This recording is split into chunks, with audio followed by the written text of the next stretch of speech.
मराठी व्याकरणातील हा नियम माहीत नसेल तर MPSC TET मध्ये मार्क्स जातील. शुद्ध लेखनाचा महत्त्वाचा नियम आहे, फार महत्त्वाचा नियम आहे. अकारांत शब्दामध्ये शेवटून दुसऱ्या अक्षरात ई आणि उ हे स्वर दीर्घ लिहिले जातात. आता दीर्घ म्हणजे काय? दीर्घ म्हणजे मोठा उकार, मोठी विलांटी. आता काही नियम दिलेले आहे. रूल: अकारांत शब्द प्लस दुसरे अक्षर इज इक्वल टू दीर्घ. उदाहरण बघा: पीठ, गरीब, जमीन, विहीर, मूल, फूल, ऊस, सून, रूप. या शब्दामध्ये शेवटचे अक्षर अकारांत असल्यामुळे दुसरे अक्षर दीर्घ लिहिले जाते.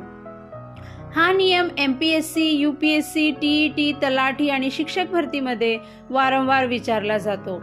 Important for all competitive exam. असे अजून मराठी व्याकरणाचे शॉर्ट ट्रिक्स शिकायचे असतील तर मला फॉलो करा. Follow for Marathi grammar tricks. Comment करा, शेअर करा, सबस्क्राईब करा.